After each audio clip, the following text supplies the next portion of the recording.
You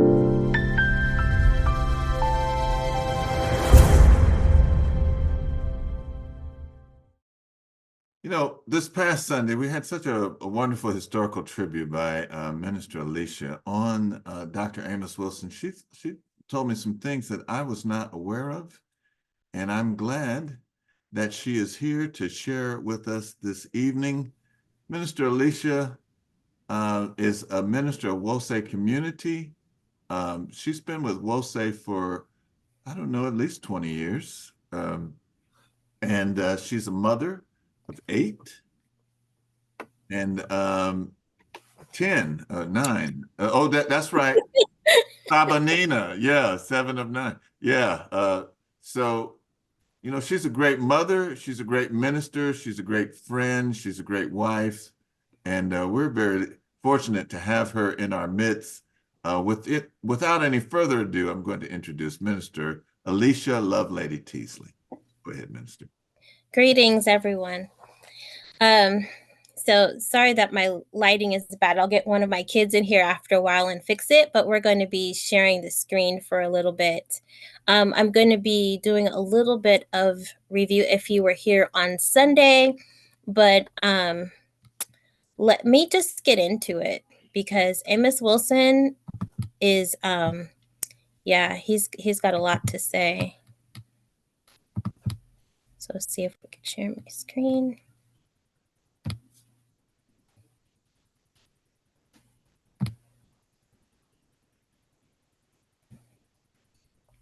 Okay, can everybody see that? Yes, yes. Okay, good. Okay, so our part in becoming a nation, philosophies and opinions of Dr. Amos Wilson. So first we're going to talk about him, and then we're going to go into the things that he put out there for us. So Amos Nelson Wilson was born February 23rd, 1941 in Hattiesburg, Mississippi. His parents were Eugenia and Oscar Wilson. His undergraduate degree was done at Morehouse College. His master's degree was done at the New School of Social Research. His doctorate PhD was done at Fordham University. He worked as a psychologist, a social caseworker, supervising probation officer, training administrator in the New York City Department of Juvenile Justice. He taught at City University of New York in 1981 through 1986 and taught at the College of New Rochelle in 1987 through 1995. And he wrote many books.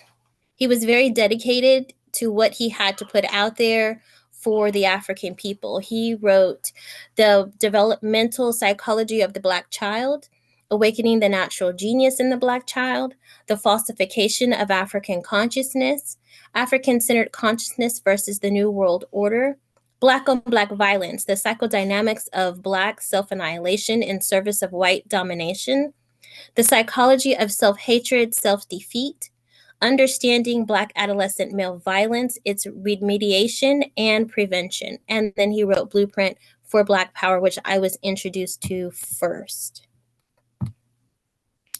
So there's not a lot of personal information found on Amos Wilson, like what his elementary or junior high school was and what he was like as a child.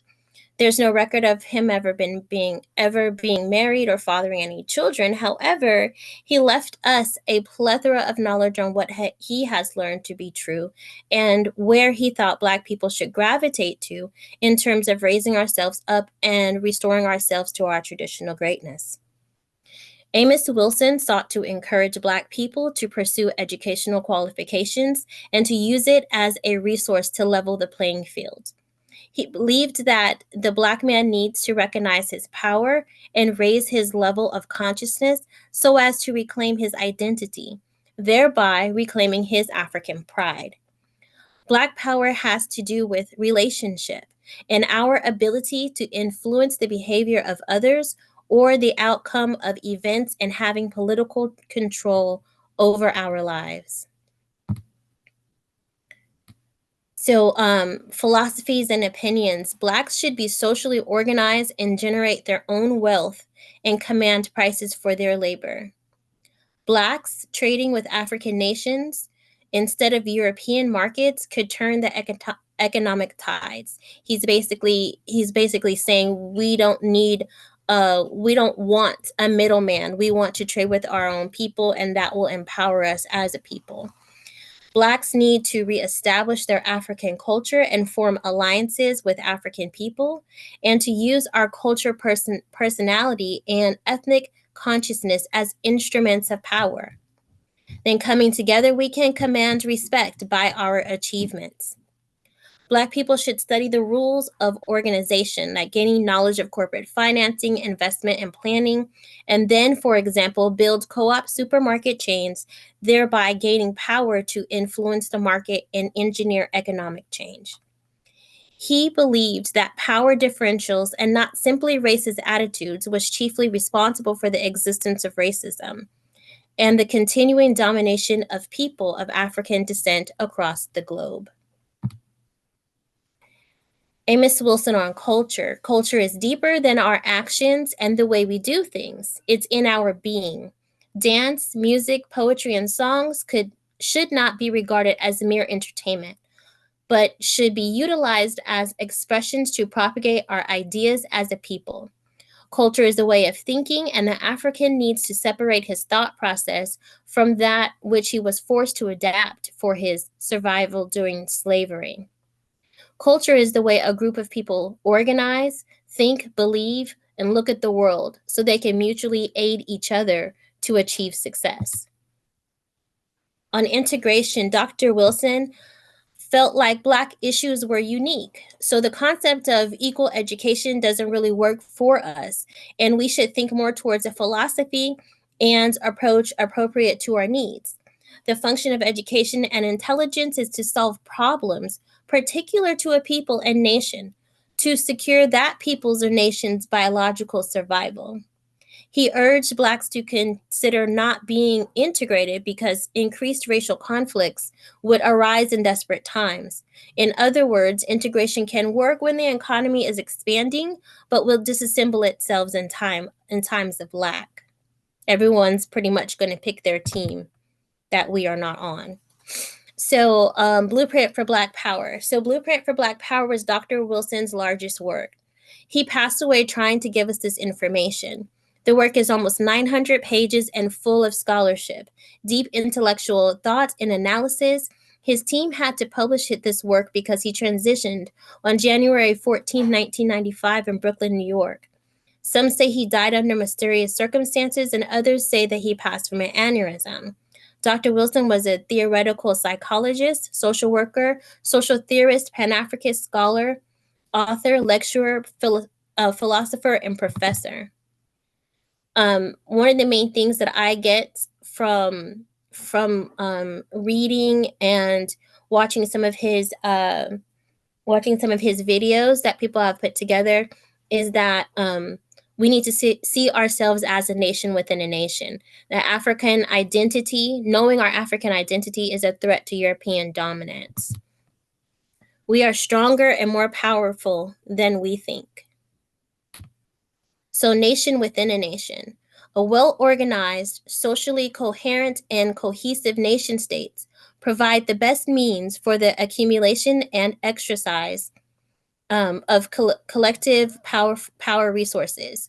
To the degree that a social group can approach nation-state status, even on an informal, non-declarative level, it can create, accumulate, and maximally utilize its collective resources as media of its social power and will. That's on page 51 of Blueprint for Black Power.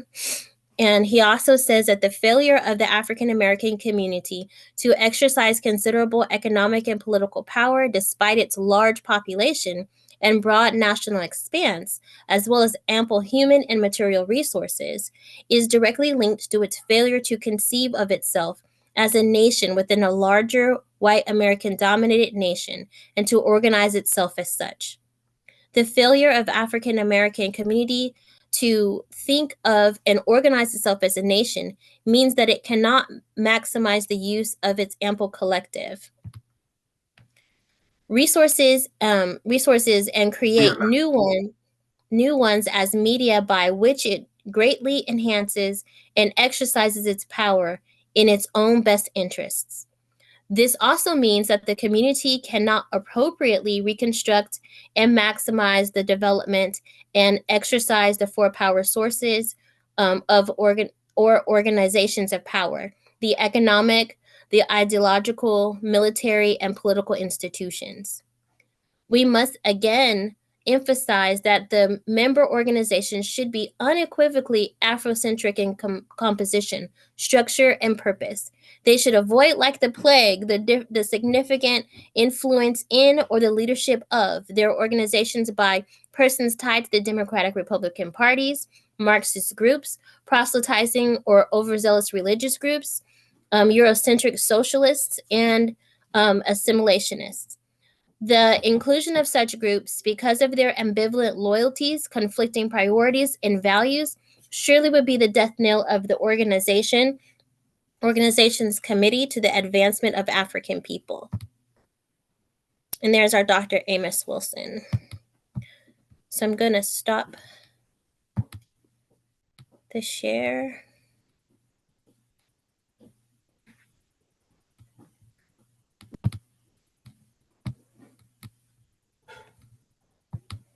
And we're going to talk a little bit about his ideas. Okay, so a lot of the things that I'm getting from Dr. Amos Wilson is, as he was saying, one of the points was that the way we see ourselves. The first things first, we need to kind of see ourselves as a nation within a nation so that we can operate as such. So if I see myself as part of a nation, what I do enhances the nation. How I move in this world enhances the nation. My livelihood, I'm working on and thinking of enhancing the nation. I'm making sure that when I am going to buy things, it's to help the nation. A lot of times in America, we can see other people enhancing their own nations within a nation. And a lot of times African Americans are just enhancing everyone because of our thought processes are not focused and geared towards us. Because many times when we focus and gear our thoughts towards ourselves, then we are demonized for doing so, although everybody else does the same thing. And that was one thing that he said that I had read, that when it's in times of struggle, everyone's going to pick their side. Mm-hmm. And so we need to understand that to the point where we are building our side. We need to see ourselves as a group of people. We need to see ourselves as a force and operate in that way. So beginning to build communities, build schools, build institutions, build, like he was talking about, co-ops of grocery stores, strategically planning things to put ourselves into place to be able to have a say-so. Because a lot of times, if you in this country, if you don't have money, if you don't have pull, if you don't have a moving and shaking resource, then you can talk, but you don't really have a say-so. You can say this, that, and the other, but your power, which is what he's talking about, your power is not strong enough, because you don't have the resources to back it up, whether it is financial resources, whether it is have you cornered the market on gas stations, you cornered the market on retail chains, you cornered the market on grocery stores. If you have that power, you're able to say, this is the way we're going to sway this, and we can sway it in the way that would most benefit our people. Mm-hmm. And that's one thing that he mainly wanted us to do in this large work, as letting us know that this is the blueprint for Black power, letting us know that in each section of life, Black people can get together, and we can, if we see ourselves as a collective, we can we can go ahead and move forward and gain progress in this nation instead of buying into the individualism, because that's what they want us to buy into is individualism, because individually we can be picked off one by one and it's not hard. You know, they can pick us up small group by small group, but if we can become a force in any type of industry and have that resource behind us, then we have more say so, we have more pull, um, we have more opportunity to gain that respect in whatever market that we choose to be in all of the markets that we choose to be in. And so Dr. Amos Wilson in his book goes through different ways that you can have power. And then so one way that I wanted to talk on before we start like opening up for discussion was the Black church and how powerful the Black church could be. So what he puts into, because he has some chapters on the Black church, and what he talks about is that the Black church as an organization is very powerful, because especially our larger churches that have the ears of a lot of people, they can teach the people different moral values and doing for self as a group. They're able to have the ear of the people and they can organize the people, just like Dr. Martin Luther King did. In organizing the people that he did, he was able to do that from the pulpit. And since he had people already paying attention to what he already had the platform, so in having that platform, he's able to teach the people about coming together. He's able to teach his thought process of peace. He's able to teach standing together and be able to build together.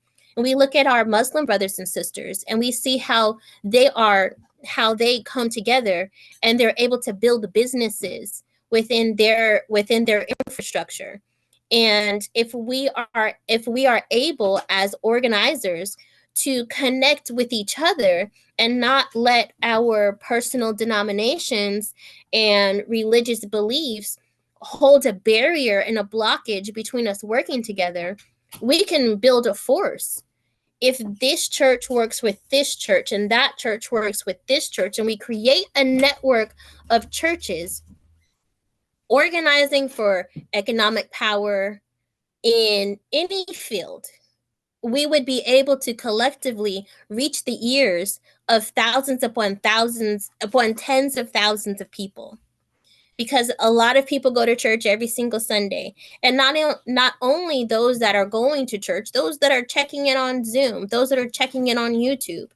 Those things provide us a wide variety of people, and people who has the ear, people who are able to hear what it is that is being said to organize us together.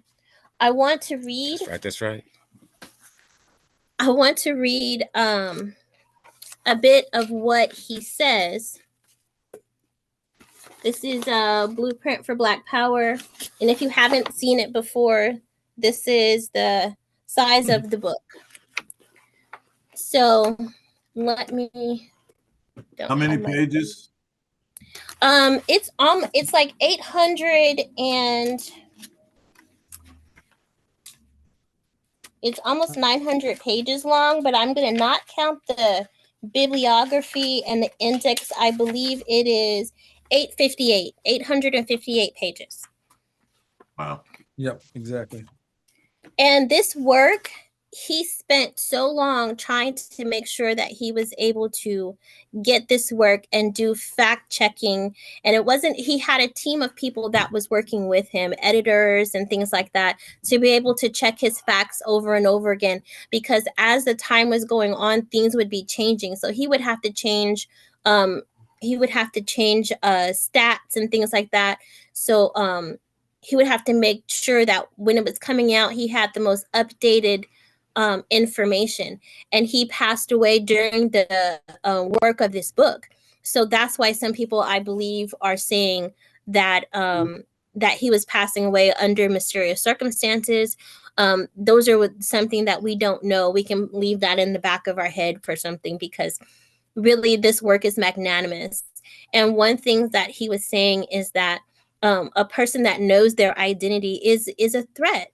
They're a threat to European dominance, you know, because if we collective as a people can learn who we are and see each other as part of the nation, then as we educate ourselves, as we teach our children, then we are teaching our children according to the needs of our nation. So all of these things work in and tie into the things that we as Wasay Community Church speak about Sunday after Sunday after Sunday.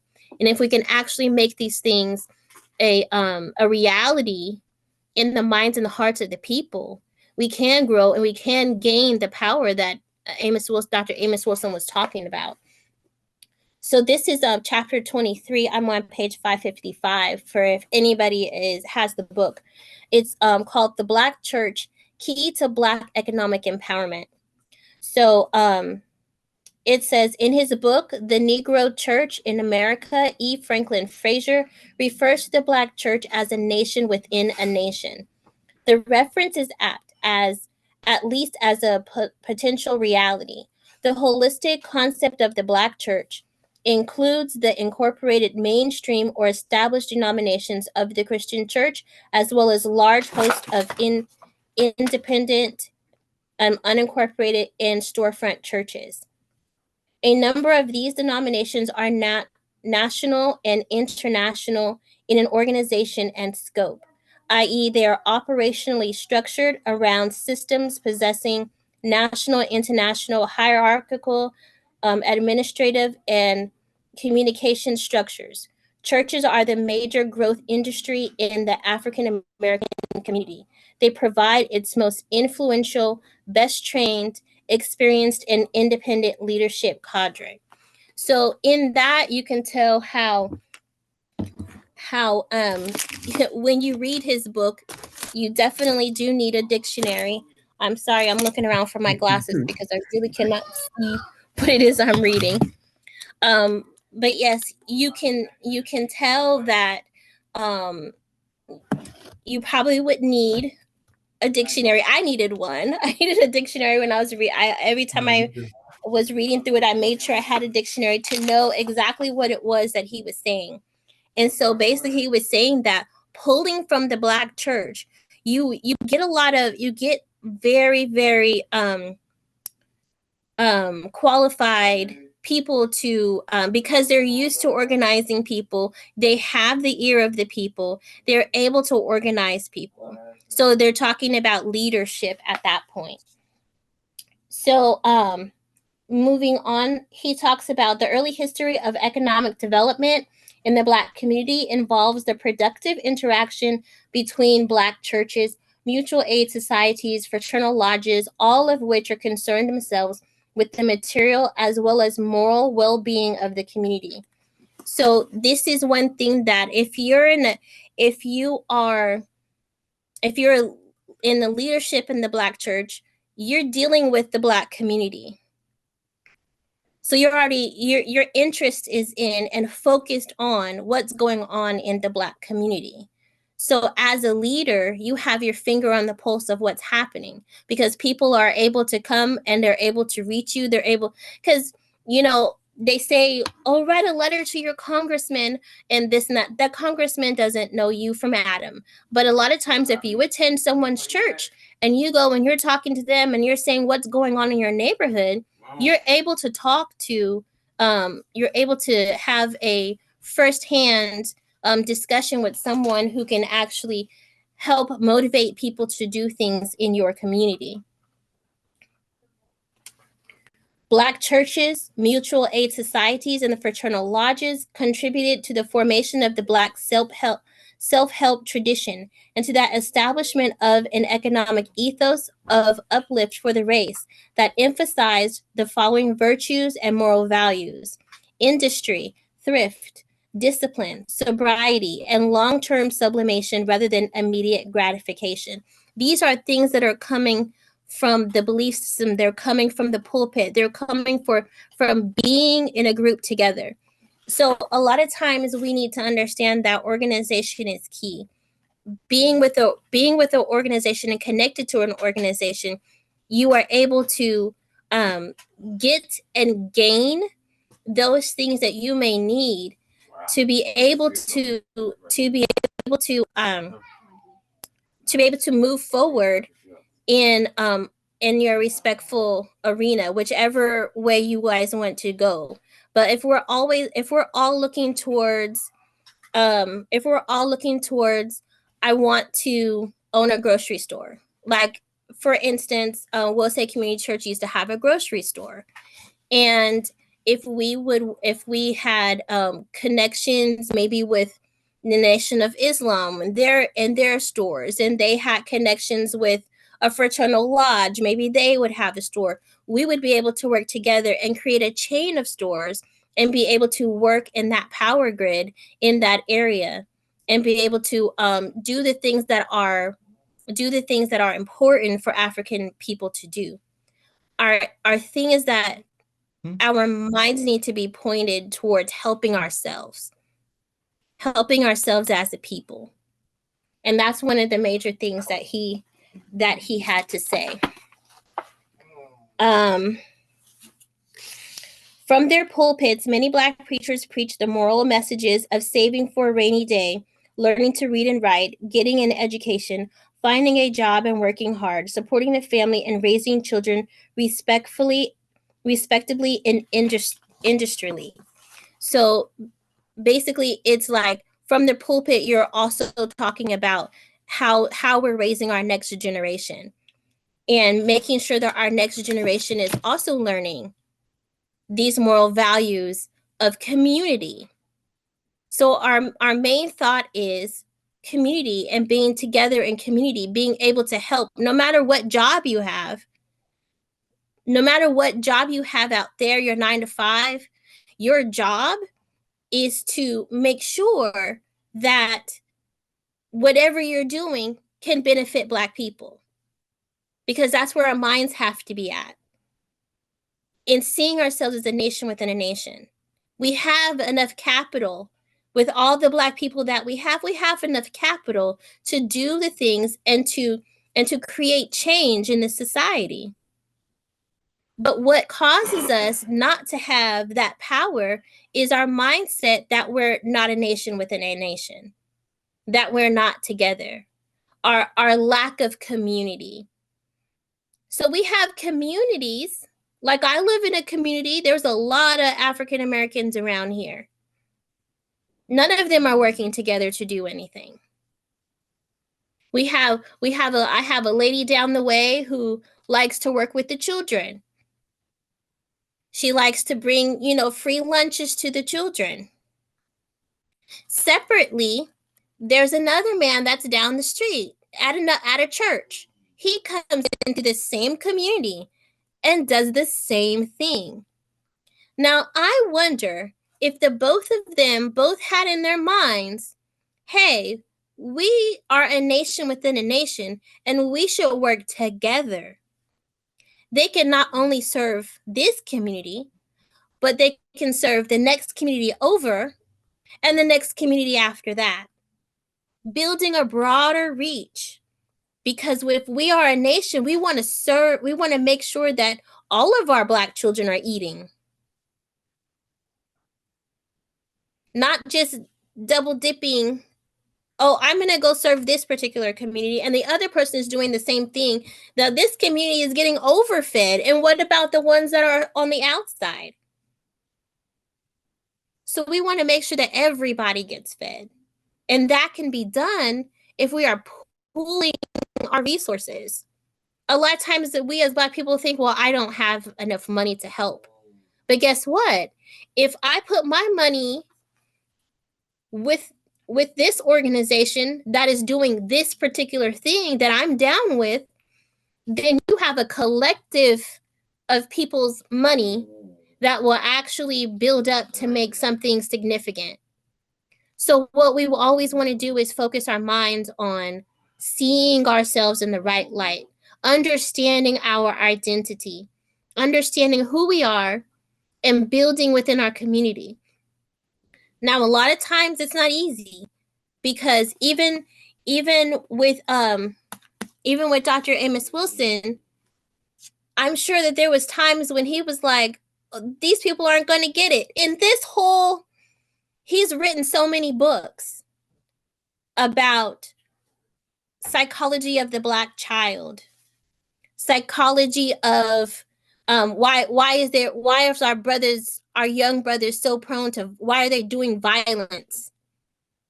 So he's basically, yes, right there, all those books, and he's trying to speak to us. And we have to ask ourselves, are we listening?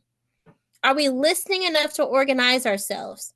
Are we listening enough to talk to our children about these things? Are we listening enough to read a book that's 858 pages? He's writing this out so that when he was gone, we can still look back at these books and check it out and see what it is that he had to say, because he did a lot of work around these subjects. So I kind of want to open up for discussion and see what you guys are thinking about this. Minister Imhotep, did you have a pointed questions, or you want them to just? Let's just recognize hands, and everybody here is civil, we'll just work with that. And I see Brother Sebastian has his hand up. Go ahead, brother. You're on mute. Take yourself off mute, and There we go. away you go. And then Sister Alicia, okay, go ahead. As it relates to the Black church and the power from that pulpit, I just mentioned that it's back in the day, white politicians knew of that power because they would always come into the Black church and speak from that same pulpit to get the votes from our Black community. So the power is there within the church. You're right. Definitely so. Thank you. Brother Shango, go ahead. Okay. Minister Shango, go ahead. Right. What I find very interesting is that some people said that Amos Wilson was somewhat writing his book, The Blueprint of Black Power, but the impetus of that particular book came out by another author by the name of Theodore Ross. And his book was entitled The Black Power Imperative. And it was about 900 some pages. And have you ever heard about that, Theodore Cross, in that particular book? I haven't. Okay, that'd be a good book to check out because I have a copy of it. And one of these days, I'm gonna get around to reading it. But it's interesting. We have material out there. It's just that we just don't follow it. On a more contemporary basis, Claude Anderson in Powernomics. Once again, the books are out there, but we're not picking them up and using them as our blueprint. I'm just throwing it out as comments, that's all. Yes, and I agree with that. And that's one thing that I see as important from what he talks about is how we see ourselves. How we see, if we can see ourselves as a nation within a nation, we would work to get this information. And that's one thing that he was talking about, is one thing that we need to do is build up our education. And so those of us who will read those things, because we all know that everybody is not going to read an 858 page book, especially if it's something as deep and as heavy. And I need an encyclopedia. I might need a thesaurus. I might need all this stuff.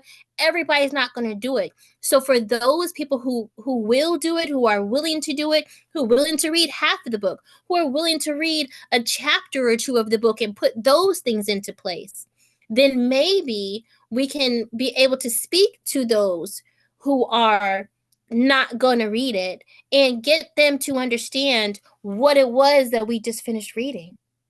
And once we do that, we can have multiple people who will understand, especially in this day and age when we have a lot of people just talking to us and not a lot of books that we are actually reading. We can turn on any YouTube thing. They will tell us all kinds of things. And we don't have to sit there and let me open it up, let me thumb through it, let me read myself. Passive listening is the name of the game these days. And so it's highly important that we kind of, those of us that are willing to do the reading, open up our mouths and kind of start each one teaching one. Right. Very good. We have a question. I'm not sure who this is. It says Motorola, and who is it? Is that Mama Keisha there? You went back on mute. You went back on mute. Mute it. Yeah, there you go. All right, go There ahead. you go. Can Go you ahead. hear me now? Yes. Yes. Okay. Thank you for the excellent presentation. I have a comment to make about us seeing ourselves as a nation within a nation that really just kind of bounces off the message that Minister Ahmadi brought on Sunday about the unification of various Pan-African organizations. And whereas reading the books are important, I think we have a lot of information already. A lot of what you were saying came out of Chancellor Williams' book. The whole organization of WOSE is built, the Constitution is built around the work that Chancellor Williams did. And so those things are here. We have to put the feet on them. Yes. And so Minister Ahmadi was talking Sunday about the various groups actually contacting and working together. That's a touchstone for us. We can start now Yes. as we see ourselves as a nation within a nation, because there are lots of Pan-African oriented groups and organizations that right now we can work with. Right now we can plan and develop with. Yes, I definitely agree. And that was going to my next thought was he did Dr. Amos Wilson does mention Chancellor Williams' book and the master plan that WOSE is structured on, and within the Constitution of WOSE, that's the main structure, is the master plan from Chancellor Williams, and that's what Dr. Amos Wilson was going through and talking about in his book as well. And so, like Mama Keisha said, if we can put feet to what it is that we have already gotten structured, then we are able to build out from there. We're able to connect with the other groups, and we can work on any level. See, that this is the beauty of it. We can work on any level that we're comfortable with working on, and it will build up itself. I work with the youth, and so I'm reaching out to several other groups that are working with youth as well to build those connections, so that this group is not just doing the same thing as this other group, but none of us are working together. We need to work together so that we can create a force, of resources. If there's something that I made that I don't know, but this other organization has exactly what I need. Like if we don't have a rites of passage, but there's another sister at Earth Mama Healing that does have rites of passage, and we know that they're right and along in accordance with us, then let's not reinvent the wheel. Let's work together. So I see a few other hands up. I saw a Minister Amati. All right. Oh, thank yes. you. Yeah, this is a wonderful presentation, Minister Alicia.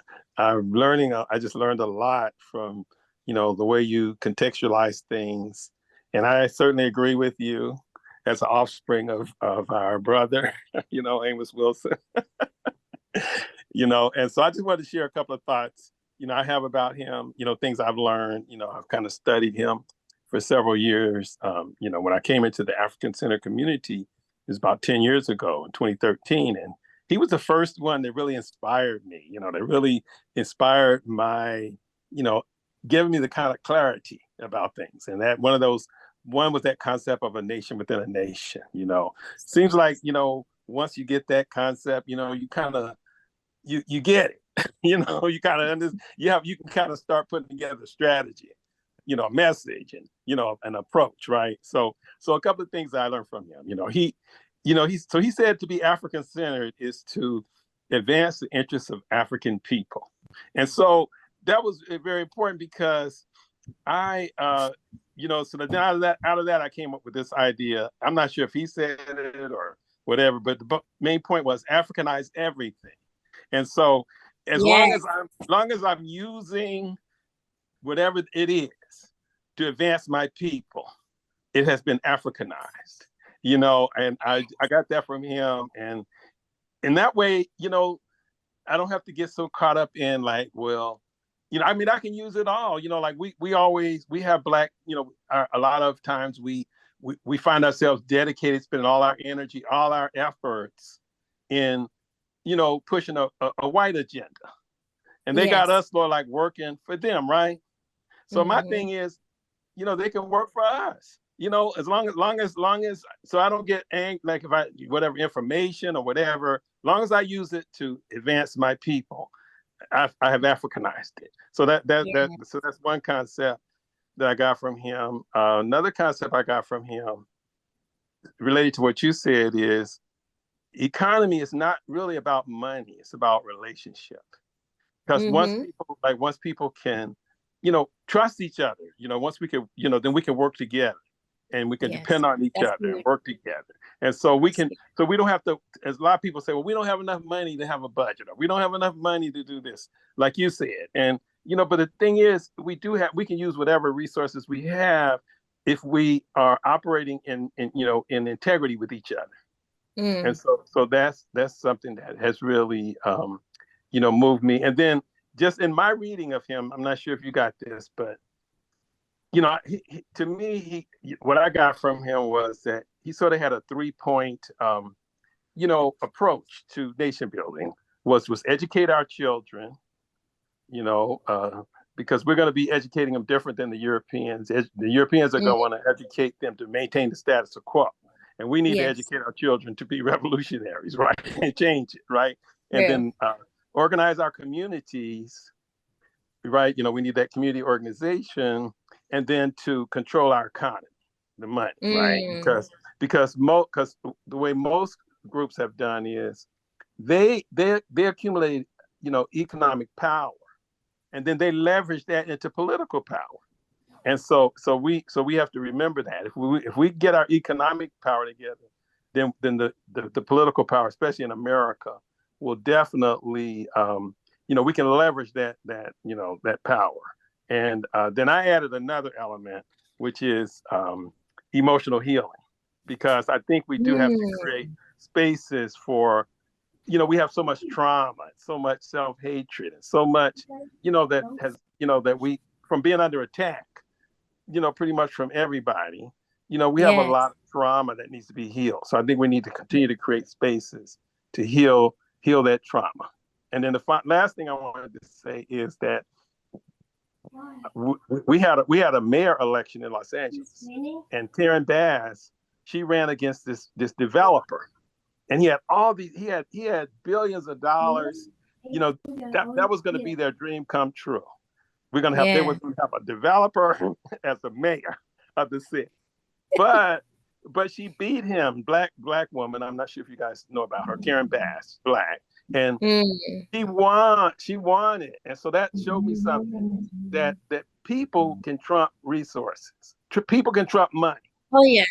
And so if Yeah. we organize ourselves, even though, we may be like the underdog as far as not having as much money, if we're organized and mobilized, then we could still, push our agenda. So thank you so much, Minister Alicia. That was beautiful. And, thank you so much. I really am learning a lot from this discussion. Ashe. That's it.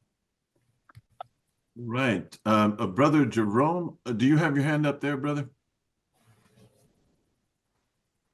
Go ahead. I can't hear you though. I don't see you that you're on mute, but I'm not able to hear you.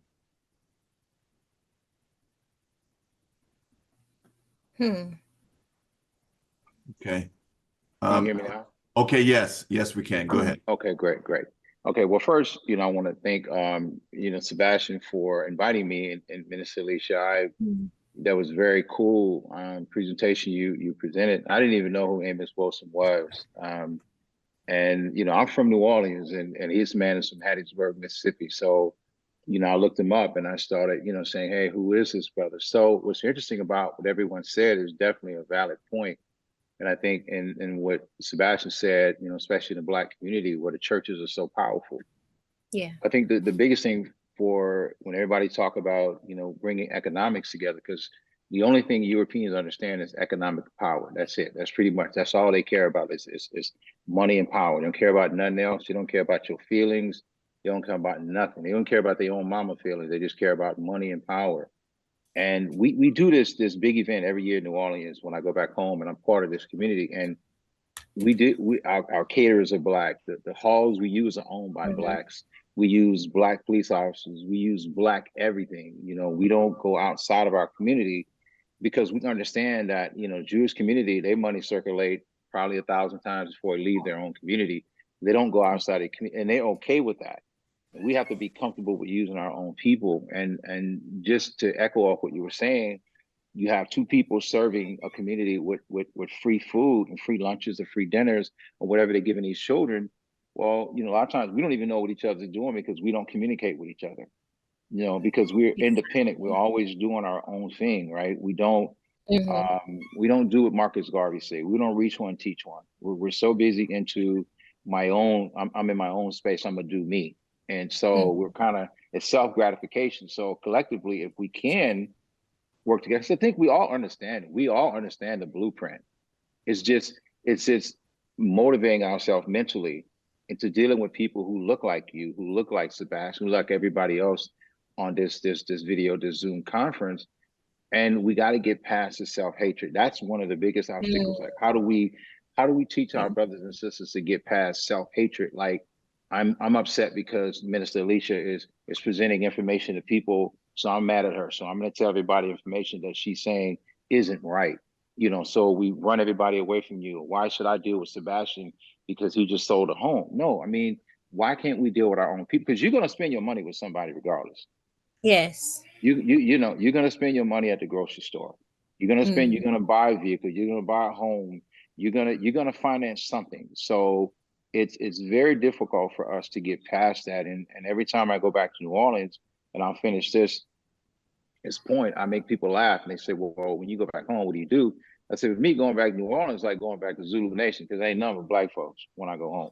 I love it, and that's all I deal with when I go back home anyway. So, I'm definitely a firm believer, and I'm happy to be on this because this is really cool to hear brothers and sisters talk in a positive way to move forward. Yes. Oh, thank you. Thank you, Brother Jerome, for your comments. Baba Jeff, go ahead. Take yourself off mute. I'm Mariah Tep, Mama Alicia. Uncle Jastinev. So my wife is getting ready to walk in the door, and so my dog might just completely go wild. So bear with me. It happens. Yeah. First of all, your presentation yesterday, or was that on Sunday, was fabulous. And I'm a big Amos Wilson probably no one knows that, but I have all those books you're talking about. Awesome. And so anything, quick couple things. I think the biggest thing with me is that it is about psychology. And right now in technology, there's a lot of this is behavioral science. They're looking at the platforms. They're trying to understand why these children are behaving while they're behaving. That's one thing. Yeah. The other thing is that people are trying to understand.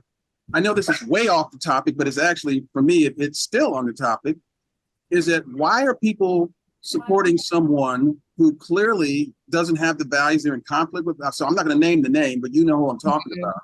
And I scream at the television and I say, what you need to do is watch what's happening in between this conversation. What is that? It's commercials.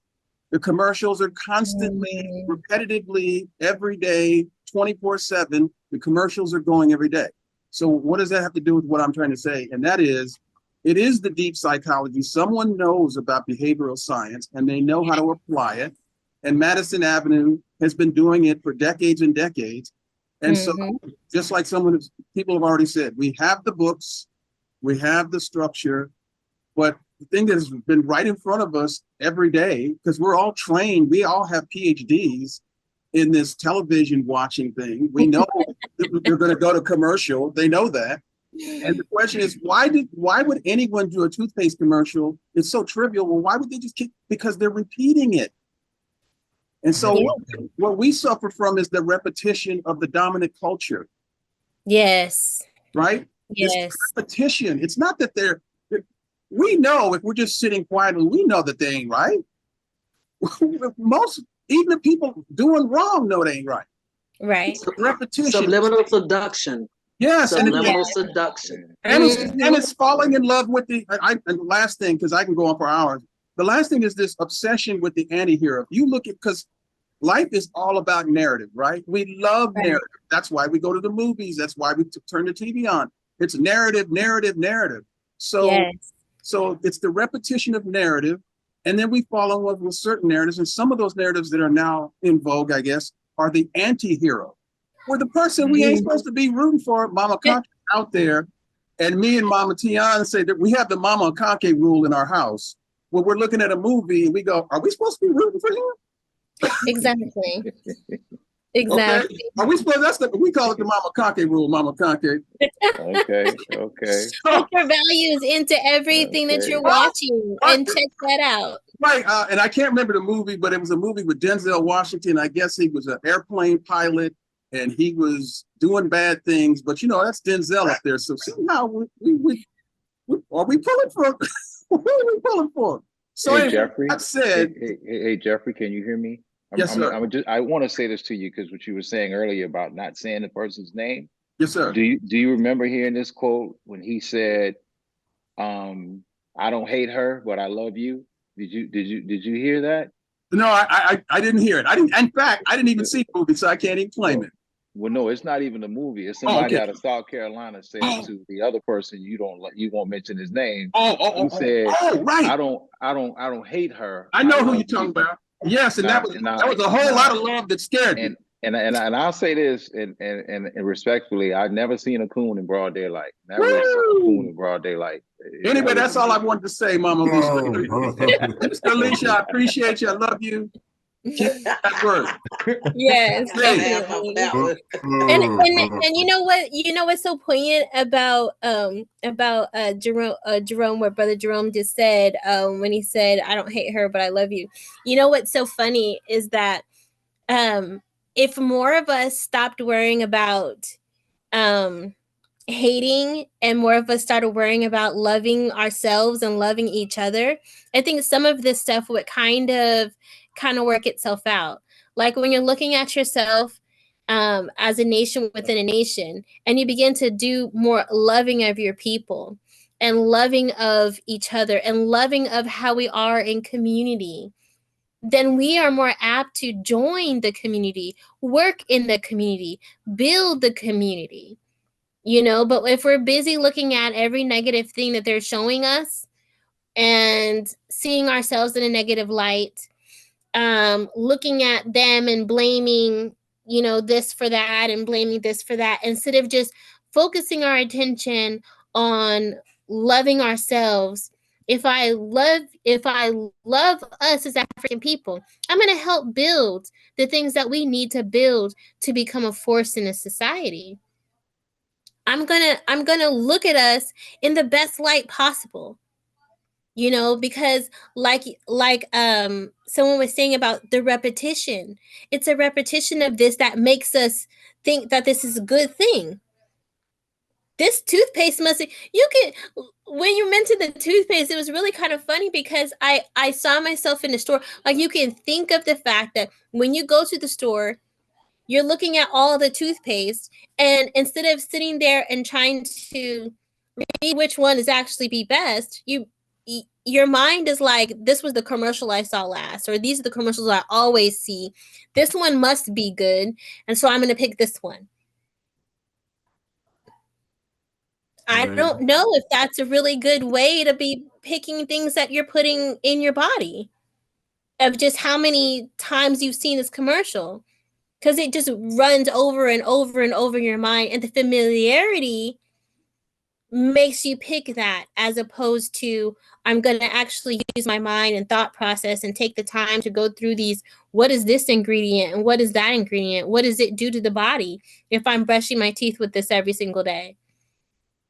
So we do have to kind of put a little bit more oomph into it, a little bit more focus on it.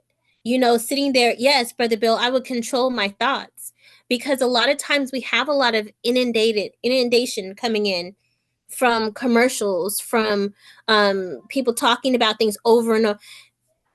I used to watch some of the news. I was never a big news person. I used to watch some of it. I see it every once in a while when I go over my mom's house. She's not even a big news watcher, but sometimes it's on. And I'm telling you, the repetition of things over and over again, of all the negativity, it's just like, it will get you anxious, fearful, hopeless, all of those things. Like, I feel powerless. If you watch the news, it will repeat itself over and over again, of all this devastation all across the world. That this person got killed, this person got run over by a bus, this thing is blown up, this thing is, and there's zero positive things that are happening. Even though there are more positive things happening than that one person that may have gotten hurt. There's more positive things that are happening than negative things that are happening. However, there's so much news on the negativity that's repeated and repeated and repeated. So when we're looking at ourselves and organizing ourselves, the organization is there in multiple places. Just like the other brother was talking about the different books. Baba Shango was talking about there was another book. There's books out there, there's videos out there, the information is there. It's putting those things, finding the people who believe themselves to be part of the nation, and putting those people into places where they can do the work. And then adding people, always each one teach one.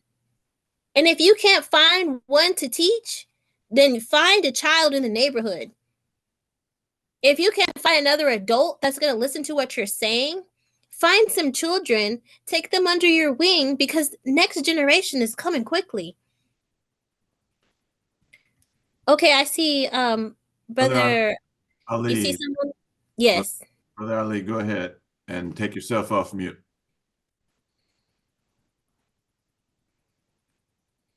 Okay, I have a theme that I see that keeps coming up in the community. You know, there's a lot of different organizations, and I loved your presentation, and I agree with your presentation wholeheartedly. We have the Moors, we have the Indians, we have the Nation of Islam, and I have a friend who is a Hebrew Israelite, and she just bangs me over the head with the Bible all the time, with Bible scriptures. And so my question, I don't know if you thought about this, but I just have a question because, like, for example, the Indians, there's a guy who heads them named Dane Calloway. He's one of their biggest leaders. And I understand how they have arrived at their thinking pattern. They realize that we have been misguided in a lot of areas, but now their group, they're just saying that everything is a lie and that slavery never happened. And it's like they're writing a whole different history that is not true, that's completely 100% false. So how do you interact with those kind of situations? That's my question. That's a good question, because I ran across some people saying these things, and really a lot of times people and groups have to understand that everything is not an either or.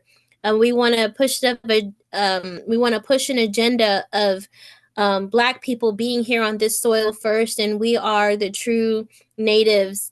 Okay, yes, that, and there were Africans in Africa that did come over here through transatlantic slavery. So when we're dealing with some people, I feel as though we have to find a piece of common ground. And that the common ground may not be historical accuracy. Mhm. It can be, let's work together and feed these children. It can be, let's create a Saturday school. It can be, let's support the Saturday school that's already going on. It can be, let's build a school. It doesn't, where we find our differences, sometimes we have to agree to disagree.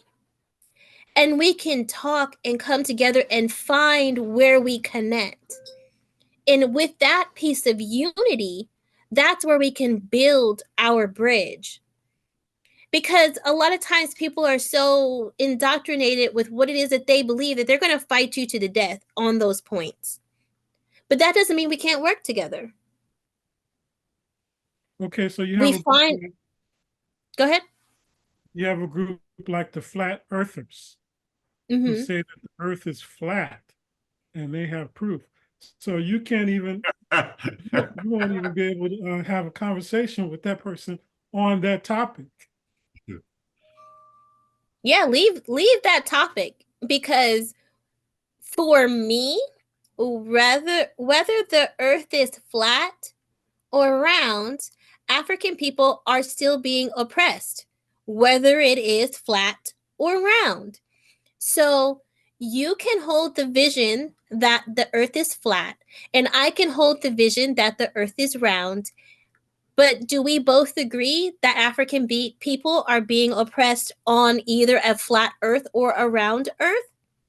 And can we work together in trying to alleviate some of that oppression in this generation and the next by doing A, B, C, and D that has nothing to do with whatever plane you believe that we're walking on?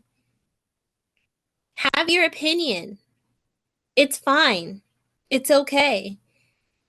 But on the earth, whatever it may be, we need to be free as a people. That whole thing started as a joke. Someone was telling a joke, and in the midst of joking around and fooling around, they found out that they were winning the argument, and people couldn't argue against them. So then it just picked up, and it picked up like a snowball rolling down the hill, and it just gained momentum. And now you got people actually thinking that this is real. Which it will happen. It will happen, and it can happen, but we can't. That's not the hill that we want to die on. And it seems like what you're saying, Minister Alicia, is that those same people walk into the same grocery store and get what it is they need out of their grocery store. Yep. Absolutely. We have no idea, but I'm going to go to the toothpaste, as you were mentioning. And it's something, I did a study some years back, and we as Black people during that time, earned enough money in this country to where we would have financially been slated as the 25th largest country in the world. Mm-hmm. If we But would organize ourselves as because such. we don't pool our money together in this country, their tactic of divide and conquer still lives on. Mm-hmm. So along the toothpaste, I go to the African American market, Brother Nasir, Yep. Muslim brother. By that Anything name. that I use that I can buy out of his store, Yep. I buy from his store. Yep. You know, I searched out when my kids were born years ago. I searched around high, far, wide, whatever. I wanted a Black OBG to deliver my kids. Mm. I go to Black dentist. Where it goes after that, I have no control. But in my heart of hearts, I'm trying to support and get with someone that I feel has my better interest at heart medically whenever I can. Yes. So whatever we can do and, you know, to make a shift, do that. Yes. You know, it's not going to be all, you know, just find what, and you'll feel good about yourself knowing that you've done that one thing. Yes. And it'll expand out to 2 things. And then you'll be searching for other things. You'll be sharing those things with other people in communities like this, because that's what they do. If you're Most sitting down in front of a guy's dentist and you happen to be talking about you're going to have some yard work done, he's going to give you a card of a friend of his that you can does pull that the money yard in work. their system. Yep. Because they know that we're good for that. Is spending our money outside of our system. And they don't apologize for doing it either. And never Oh, will no. apologize for it. It's not demonized. It's No. not demonized for them to do that. It's demonized for us to do it. And Right. that's one thing that we have to understand is that when a demon calls something a demon, should we still be thinking, should we listen to that? No. Well, if he can get you No. focusing in on that, then you've taken the focus off of what you should be focusing on in the first place. And that's Right. yourself. Because it's like if I'm the demon and I'm like, oh, the demon's over there, the demon's over there.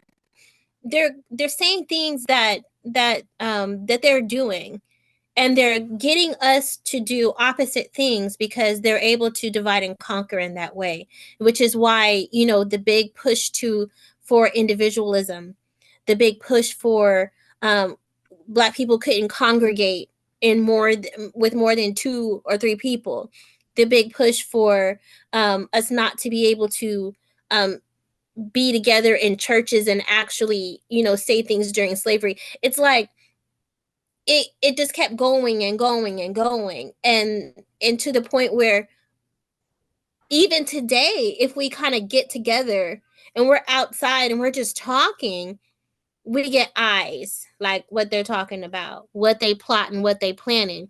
And a lot of times to me that says, what have you done that you're so guilty about that you're worried about us 3 standing on the corner talking? You thinking that we're plotting against you. So one thing I want to say before I see Minister Amadi's hand up for a while, one thing I just want to say was there's a sister who passed away recently, and she had a T-shirt that said "All Black Everything." So I just want to put that in your minds and your hearts. All Black everything. If you can just keep that in your minds, then we can work on that level. Minister Amadi. Oh, thank you. Yeah, I wanted to, sort of address what Brother Sebastian was saying. I certainly salute you for what what you do. And so what I have come to the point in my thought process is I don't focus on people that disagree with me. I don't focus on people that's not doing what I do. You know what? I look for people that are interested in what I'm interested in, and I try to work with them. And because I feel like if we can get together and produce some results, we won't have to convince anybody of anything, because Exactly. if we just find the ones that agree with you and work with them. So that's my whole approach right now. I don't even spend a whole lot of energy about what Black people ain't doing or what people aren't doing. Because I think that it's enough of us now, we've reached enough of us that are conscious that we can start focusing on what can we do.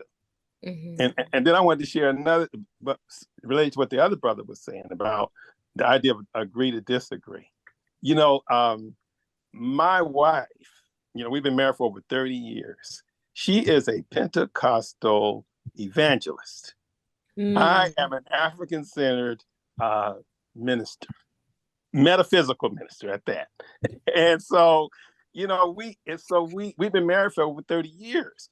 And I think the Creator gave that to me because part of my ministry is to, I try to reach across areas of religious differences and connect, across those lines. And so God ended up giving me an interfaith marriage. And so the thing about it is that I found out is as long as you respect each other, and that's how me and my wife made it work. She respects me and she respects my relationship, and I respect her and I respect her relationship with the Creator. We just said, well, that's your business. And, and I decided, what, I'm not going to let these Eurocentric, ideas of, well, you got to be, like this, like you got to believe exactly like I believe and all that. I'm not going to let that mess with my marriage. And, Yes. and so long as we don't talk about religion, we're fine. So I just wanted to say that, we can agree to disagree, and we don't have to, you really can't work together with people who have apparently opposing belief systems, because that's not really what it's all about. It's really about love and, those kinds of core values. And we agree on all of those. And so that's how I use that even in my relationship with everybody. So I just wanted to share those thoughts. Thank you for the opportunity. All right. Thank you, Minister Amadi. We have about 4 minutes left. Woo! Yes, indeed. What a wonderful discussion. I saw some things were mentioned, and I would like to share that, and then we're going to let a minister to wrap up. But I think it was Brother Jerome that brought up this idea.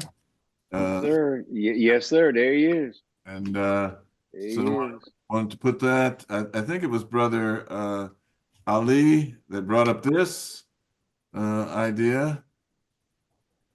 Now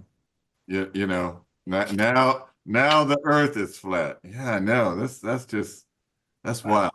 That's wild. And but Stephen Bantu Biko said this: the most potent weapon in the hands of the oppressor is the mind of the oppressed. So true. Mm-hmm. Yes, and indeed. I think we all were saying this. Yes. Africa unite. Mm-hmm. Yes, indeed. And I also wanted to say that tomorrow we will be meeting here. We'll have just for an hour, 6 o'clock Pacific time, for a study of sacred scriptures. So right here on this same Zoom, if your schedule so allows, we would like for you to join us. We're going to just focus on, I will say we have 4 holy books: the Hoseas, 2000 Seasons. Looks like maybe we might use a 2000 Seasons scripture for tomorrow. Destruction of Black Civilization and Stolen Legacy. Also this Friday, and she's going to say more, we're going to have our first Friday. Sugar D organizes that. So first Fridays, again, on this same Zoom, at Friday at 6 Pacific time. Sugar D, would you like to step in? I was just going to say, come join us for First Friday. Come join us to play the world's cleanest, dirtiest game called Dirty Minds. Come for fun on the Zoom 220 channel, the 2020 channel. All right. Come and join us. We're going to have a good time, y'all. Come on now. Come on. Keep your minds clean, though. Keep your minds clean. All right. Minister Alicia, it's 6:29. You want to close us out? Anything you'd like to say? Sure. So Amos Wilson spent his life organizing these this legacy to leave for us and to give us the ideas and the thought processes and his opinions on the direction that African people can go in order to build with other African people, to connect as a culture, and to connect as a community and as a nation, to be able to do for self. And we as a people should each one teach one, so that we can do exactly what it was that he was talking about and walk and create with his blueprint for Black power. Ashe. All right. Okay. Brother Herman said, thank you, Sister Alicia, for an excellent presentation.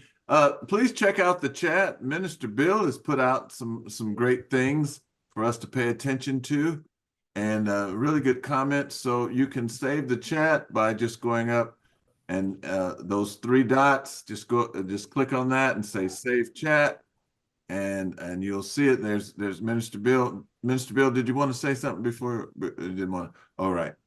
Okay. Give thanks. Hey, great presentation.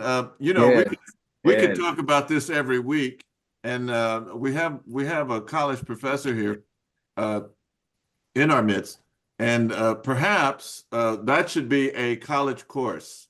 Amos Wilson, you know, first half of the semester, that first half of that blueprint for Black Power, and then the second semester, the second half for Blueprint for Black Power. That is an excellent book, and as we all know, Dr. Amos Wilson has written many great books.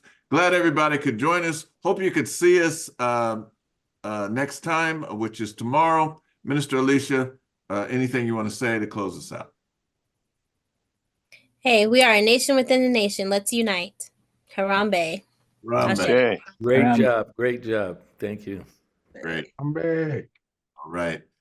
See you all next time. Life, prosperity, and health. Thanks, Jeff. Live up, live up. Great, Good job, Sister Alicia. great Beautiful. seeing you for the first time. Great presentation. Great presentations, Minister Alicia, my hero, my Yeah. shero. We'll be in the colleges teaching. Always good. Always good. All right. Give thanks. Ashe. All right.